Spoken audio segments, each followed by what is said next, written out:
여러분 몸 중에 제일 불편한 걸 참지 못하는 몸, 신체 기관 어디입니까? 뭐 사람마다 조금씩 차이가 있을 수 있지만은 대다수의 사람들이 불편함을 잘 참지 못하는 신체 기관, 엉덩이입니다. 엉덩이.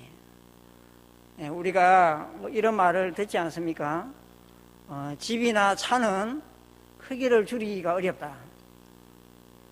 엉덩이가 편안한 것에 익숙해지면요, 불편한 걸 못 참는 겁니다. 대형 승용차 타다가 경차 바꾸면요, 힘듭니다. 그죠? 그리고 평수 넓은 아파트에 살다가 비좁은 집으로 가면요, 불편하기 거지없습니다. 단칸방에서 살다가 전셋집 하나 구하면요, 굉장히 편안해지죠. 그러다가 아파트 한 채 구하면 온 세상을 다 얻은 것처럼 행복해집니다. 그런데 반대의 경우를 한번 생각해 보십시오. 꽤 이름 있는 아파트에 살다가 가정형편이 어려워져서 아파트 다 처분하고 단칸방으로 이사를 갔다. 실감이 나지 않을 수 있죠. 그리고 퇴근길에 여러분들이 그 단칸방 집 앞에 설 때마다 마음이 어떻겠습니까? 낙심이 되고 좌절되고 어쩌면 입에서 한숨이 저절로 나올 것입니다. 오늘 본문의 상황이 비슷한 상황인데요, 3절을 보면요, 선지자가 무엇이라고 말합니까? 너희 중에 남아있는 자, 이전에 이전 영광을 본 자가 누구냐?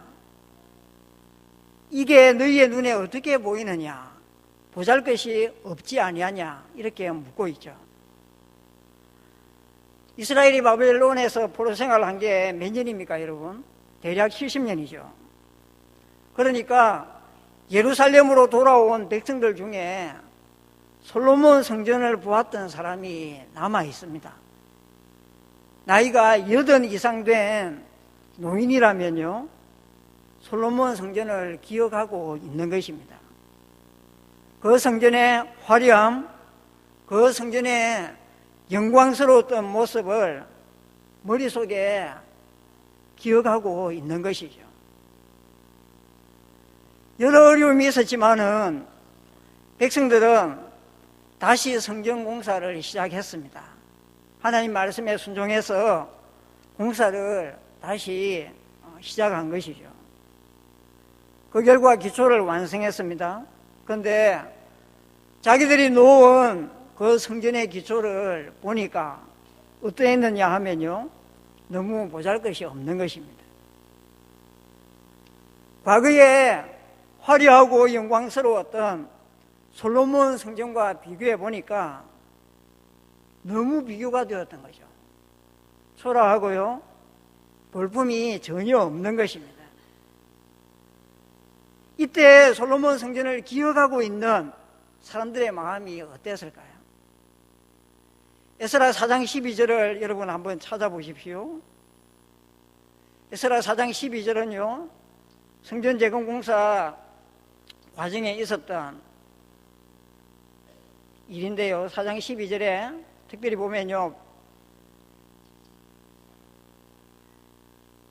성전의 기초가 놓인 것을 보고 백성들의 반응이 어땠는지를 우리에게 보여줍니다.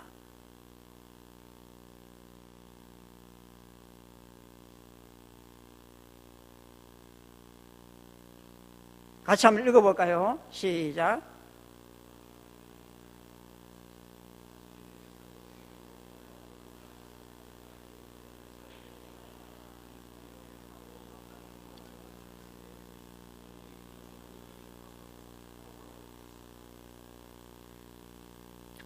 죄송합니다. 제가 성경 구절을 잘못 기록을 했네요. 3장 12절입니까? 3장 12절입니다. 3장 12절에 보면 제사장들과 레위 사람들과 나이 많은 족장들은 첫 성전을 보았으므로 이제 이 성전의 기초가 놓임을 보고 대성통곡하였으나 여러 사람은 기쁨으로 크게 함성을 질렀다. 두 가지 반응이 나타나고 있습니다. 나이 많은 사람들은 과거에 그들이 보았던 솔로몬 성전의 영광스러움을 기억하기 때문에 대성통곡했습니다. 반면에 과거에 솔로몬 성전을 보지 못했던 대다수의 백성들은 기뻐했던 것이죠.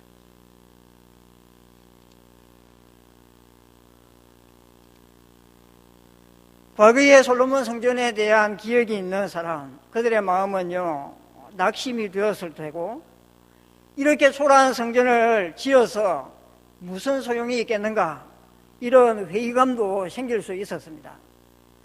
지난 실패의 경험들 때문에 어쩌면 성전을 완공하지 못할지도 모른다는 두려움에 사로잡혔을 수도 있습니다.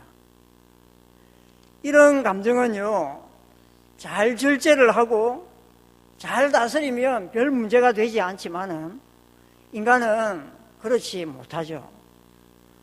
부정적인 생각, 부정적인 마음, 특히 마음속에 있는 한이나 답답한 것들은요, 털어놓지 않으면 병이 됩니다. 그래서 넋두리라도 해야 하는 게 인간이죠. 과거에 솔로몬 성전의 그 화려한 모습을 보았던 사람들이 돌아다니면서 이렇게 초라한 성전 지어서 뭐 하겠느냐, 우리는 성전을 완공하지 못할 수도 있어, 이런 식으로 백성들을 선동한다면 큰일입니다.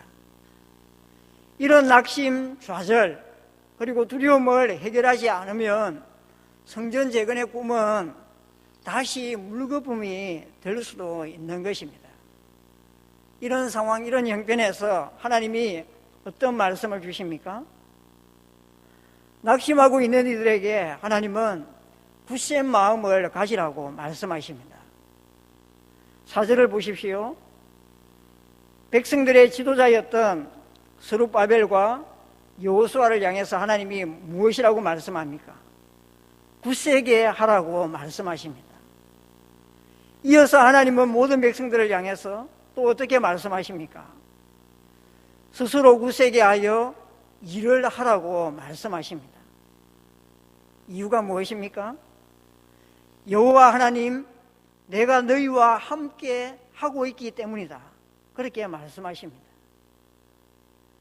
노인 기초를 볼 때에 마음이 낙심이 되더라도 낭망할 필요가 없다는 거죠. 과거의 솔로몬 성전에 비해 볼품이 없다 하더라도 하나님이 함께 하시기 때문에 낙심할 필요가 없다고 말씀하십니다. 너희는 마음을 굳세게 하고 일을 하면 된다, 이렇게 말씀하시죠. 하나님을 섬기는 데 있어서 여러 가지 방해물이 있을 수 있는데요, 우리는 외적인 것들 때문에 방해를 받기도 하죠. 그런데 외적인 것보다 더 큰 방해물이 무엇이냐 하면 바로 우리의 마음입니다. 여건이 갖추어진다고 해서, 환경이 받쳐준다고 해서 하나님께 헌신할 수 있는 것은 아닙니다. 마음속에 자라나고 있는 낙심이나 좌절감을 극복하지 못하면 아무것도 안 되는 것입니다. 문제는 마음인 것이죠. 여러분, 지금 본문의 시점이 언제이냐 하면 예루살렘으로 이스라엘 백성들이 돌아온 후 16년 내지 17년 세월이 흘러가고 있는 그런 때입니다. 1장에서 우리가 살펴보았듯이 백성들은요, 계속되는 가뭄, 흉년으로 인해서 가난하게 살고 있었습니다. 그러니 그들은 비싸고 좋은 재료로 크고 화려한 성전을 지을 수가 없었습니다. 그렇지만 마음을 굳세게 해서 최선을 다하기만 하면 하나님이 함께 해주시겠다, 이렇게 말씀하십니다. 우리가 신앙생활을 할 때에 우리는 우리가 속해 있는 공동체의 외적인 모습, 마음을 많이 쏟습니다. 우리의 눈이 외적인 모습에 많이 가는 게 사실입니다. 교회적으로 목장 단위로 아가페 만찬 가지고 있잖아요. 이미 아가페 만찬 가진 목장도 있을 거고 계획 중인 목장도 있을 것입니다. 마음의 VIP를 작정하고 기도하며 초대했지만은 그 만찬에 몇 명 되지 않는 VIP가 참석한 것 때문에 낙심이 될 수도 있죠. 좌절이 되기도 합니다. 하지만 그런 마음을 하나님이 기뻐하시느냐 하면 그렇지 않습니다. 하나님은 그런 때라도 마음을 굳세게 하라고 말씀하십니다. 함께하고 있는 여호와 하나님, 그 하나님을 생각하고 마음을 굳세게 하고 일을 계속하라고 말씀하시는 것이죠. 아무리 많은 사람이 모인다 하더라도 어쩌면 또 목장에서 잘 돌아가는 시스템을 갖춘다고 하더라도 하나님이 함께 하지 않는다면 아무 의미가 없는 것입니다. 반대로 하나님이 함께 해주시기만 하면 의미가 있는 것이죠. 하나님은 오늘 본문을 통해 우리에게 이걸 확인시켜 주십니다. 낙심이나 좌절의 문제를 하나님께서는 다루시고 나서 이어서 백성들의 마음에 생겨나고 있을지도 모르는 두려움의 문제를 이야기합니다. 5절을 보십시오. 하나님은 두려워하지 말라고 말씀하시죠. 백성들은 이미 예루살렘에 돌아온 후에 성전을 다시 짓고자 시도했지만은 방해물들 때문에 그 공사를 중단하고 포기했던 실패의 경험이 있습니다. 그런 과거의 실패의 경험 때문에 우리가 과연 이 성전을 완성할 수 있을까? 우리 능력으로 과연 할 수 있겠는가? 이런 두려움이 있었을 것입니다. 이 문제에 대해 하나님이 무엇이라고 말씀합니까? 두려워하지 말라. 왜 두려워하지 않아도 됩니까? 왜냐하면 애굽에서 나올 때에 하나님이 이스라엘에게 약속하셨던 하나님의 언약의 말, 하나님의 약속이 있기 때문입니다. 하나님의 영이 이스라엘 가운데에 머물고 있기 때문이라고 말씀하십니다. 애굽에서 이스라엘을 데리고 나오실 때에 하나님이 그 백성에게 주셨던 약속의 말씀, 언약의 말씀이 무엇입니까? 도대체 그게 무엇이길래 이스라엘 백성들의 마음속에 있는 두려움을 내어쫓을 수 있다는 말입니까? 그 약속은요, 출애굽기 19장 5절 6절에 기록되어 있는 말씀입니다. 세계가 다 내게 속했기 때문에 너희가 내 말을 잘 듣고 나의 언약을 지키면 너희는 열국 중에서 내 소유가 되겠고 너희가 내게 제사장 나라가 되며 거룩한 백성이 되리라. 너는 이 말을 이스라엘 자손에게 구할지니라. 하나님이 백성들에게 주셨던 이 약속을 이루기 위해서는 성전이 꼭 필요합니다. 하나님의 소유, 제사장 나라, 거룩한 백성으로 삼으시겠다는 하나님의 약속. 그런데 여기에는 어떤 조건이 있습니까, 여러분? 무조건적으로 이스라엘이 이런 존재 되는 게 아닙니다. 어떤 조건을 갖출 때에 이스라엘이 이런 존재가 되느냐 하면요, 하나님의 말을 잘 듣고 하나님의 언약을 지킬 때에 하나님은 이스라엘을 그렇게 만들겠다 말씀하고 계시죠. 그러면 여러분, 이스라엘이 하나님의 말씀을 들을 수 있는 곳이 어디입니까? 성전입니다. 성전. 성전에서 제사를 드리기도 했지만은 제사장들과 레위인들을 통해서 그곳에서 하나님의 율법의 말씀을 들을 수 있었습니다. 하나님의 말씀을 듣지 않고 그 말씀을 지킬 수 있나요? 불가능하죠. 이스라엘이 하나님의 말씀을 듣고 그 말씀에 순종하기 위해서는 성전이 꼭 필요한 것이에요. 그렇기 때문에 하나님은 너희는 두려워하지 않아도 돼.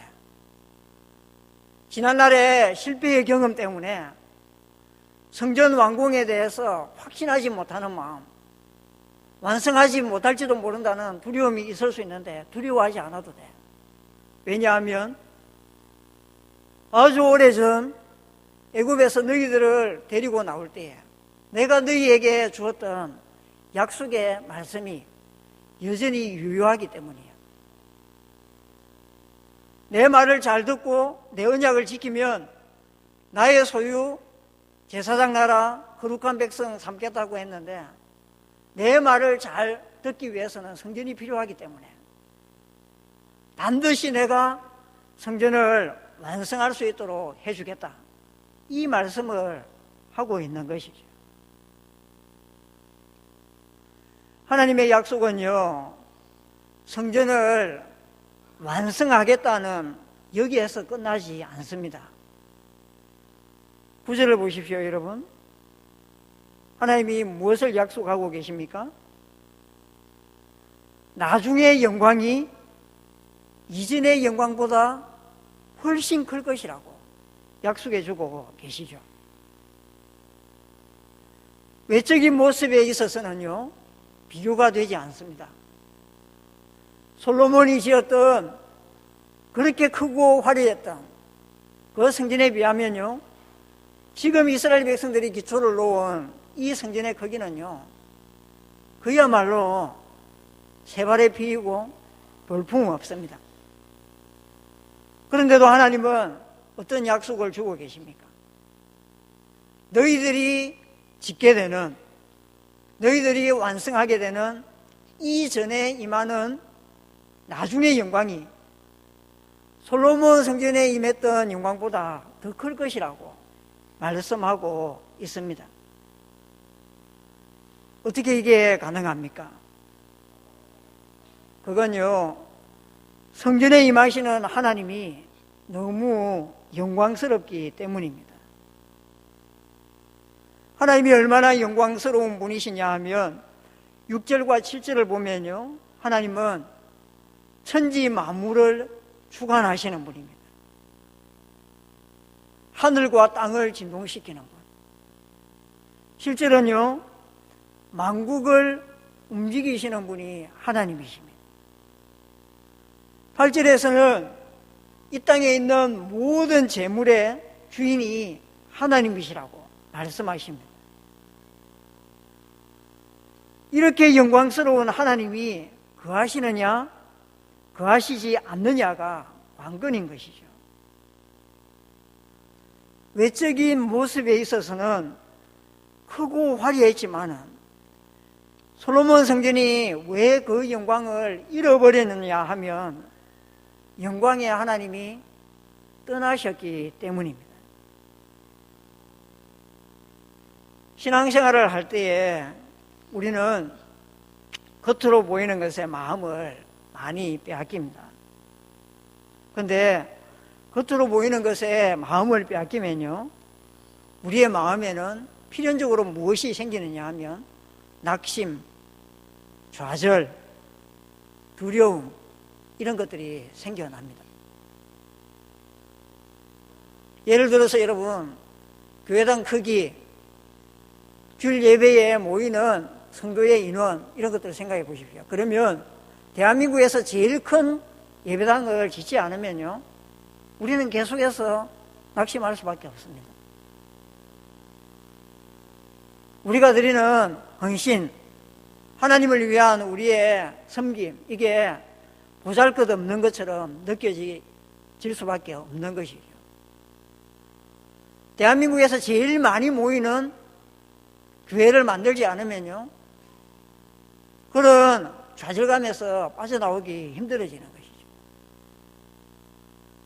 여러분이 속해 있는 목장, 옆에 시끌벅적하게 잘 모이는 목장과 비교할 때에 모이는 인원수 적은 거 보면요, 낙심될 수 있습니다. 그렇기 때문에 우리는 외적인 것에 우리의 눈, 우리의 마음을 가져가서는 안 되는 것이죠. 우리의 눈과 우리의 마음을 어디에 고정해야 합니까? 우리와 함께 하시는 하나님. 그 하나님이 어떤 하나님이십니까? 영광의 하나님이십니다. 천지 만물을 쥐락펴락 하시는, 이 땅에 있는 모든 나라의 역사를 친히 움직이시는, 그리고 이 땅에 있는 모든 재물의 주인이 되시는 영광의 하나님, 그 하나님께 우리의 눈을 고정하고 우리의 마음을 맞추어야 하는 것이죠. 우리가 드리는 헌신, 우리가 드리는 섬김, 그게 보잘것없어 보일 수도 있습니다. 특별히 우리 이전에 부모님 세대들, 앞선 세대들이 하나님께 드렸던 헌신에 비하면요, 어쩌면 우리가 드리는 헌신이 볼품없어 보일 수도 있습니다.